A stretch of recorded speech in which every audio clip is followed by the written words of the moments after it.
கோழியின் வீரம். சின்னஞ்சிறு நெஞ்சில் பெரிய தைரியம்.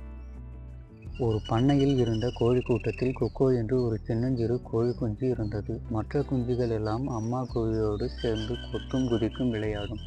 ஆனால் கொக்கோ கொஞ்சம் பயந்த சுபாவம் கொண்டது. காகம் கரைந்தாலே கதி கலங்கி தன் அம்மா கோழிக்கு அடியில் ஒளிந்து கொள்ளும். ஒரு நாள் வெயில் சுட்டெரித்து கொண்டிருந்தது. கோழி குஞ்சுகள் எல்லாம் மரத்தடியில் நிழலில் விளையாடி கொண்டிருந்தன. கொக்கோவும் மெதுவாக தலை நீட்டி எட்டி பார்த்து மற்ற குஞ்சுகளை வேடிக்கை பார்த்து கொண்டிருந்தது. அப்போதுதான் அந்த பயங்கரமான நிழல் வந்தது.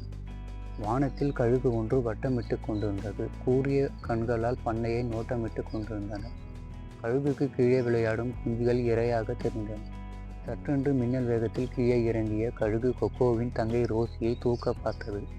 ரோசி பயத்தில் கோக் கோக் என்று அலறியது. மற்ற குஞ்சுகள் சிதறி ஓடின.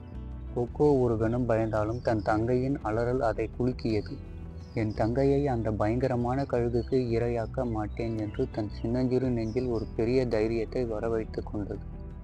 கொக்கோ வேகமாக ஓடிப்போய் தரையில் கிடந்த ஒரு சின்ன கல்லை தன் சிறிய அலகால் கொத்தி எடுத்து பிறகு வேகமாக கழுகின் பக்கம் ஓடியது. கழுகு ரோசியை தூக்க முயற்சிக்கும் போது கொக்கோ தன் முழு பலத்தையும் திரட்டி அந்த கல்லை கழுகின் காலில் டொம் என்று குத்தியது. சற்றும் எதிர்பாராத இந்த கழுகு திடுக்கிட்டது. அதன் பிடி கொஞ்சம் தளர ரோசி கீழே விழுந்தது. வடியால் கத்திய கழுகு தன் கூரிய நகங்களால் கொக்கோவை தாக்க வந்தது.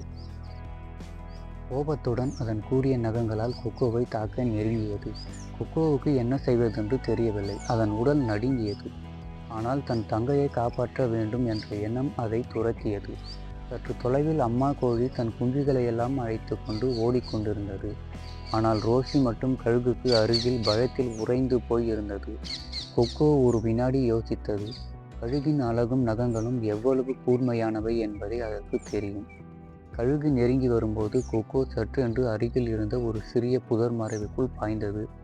கழுகு கொக்கோவை நோக்கி பாய்ந்து புதரை தன் நகங்களால் கீறியது. ஆனால் கொக்கோ அதற்குள் புதரின் மறுபக்கத்திற்கு தாவி வேகமாக ஓடி ஒரு பெரிய பாறையின் ஓரம் சென்றது.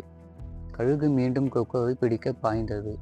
இந்த முறை கொக்கோ ஒரு தைரியமான முடிவை எடுத்தது. கழுகு மிக அருகில் வந்ததும் அதன் தன் சிறிய கால்களால் பாறையை எட்டி உதைத்து சற்றென்று கழுகின் வயிற்று பகுதிக்கு கீழே வழுக்கிச் சென்றது. கழுகு எதிர்பாராத இந்த திருப்பத்தால் தடுமாறி மேலே பறக்க முடியாமல் தரையை நோக்கி வேகமாக சரிந்தது.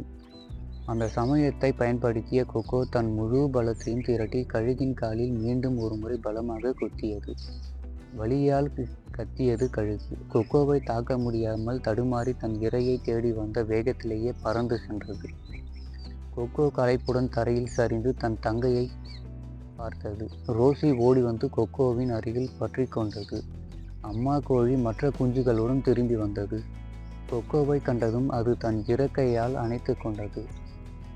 கழுகு பறந்து செல்வதை பார்த்து கொக்கோவின் அருகில் வந்தவர், அடேங்கப்பா, ஒரு சின்னஞ்சிறு கோழி குஞ்சு இவ்வளவு தைரியசாலியா என்று ஆச்சரியப்பட்டது. அன்றிலிருந்து கொக்கோ வெறும் கோழி குஞ்சு அல்ல, அது பண்ணையின் வீரன். அதன் வீரச் செயல் மற்ற குஞ்சுகளுக்கு மட்டுமல்ல, பண்ணையில் இருந்த அனைத்து விலங்குகளுக்கும் ஒரு பெரிய பாடத்தை கற்றுக் கொடுத்தது. பயந்த சுபாவம் கொண்ட கொக்கோ தன் தங்கையை காப்பாற்ற போராடியது. அந்த ஒரு கணத்தில் வீரம் என்பது உடல் பலத்தில் இல்லை, மன உறுதியில்தான் இருக்கிறது என்பதை நிரூபித்தது.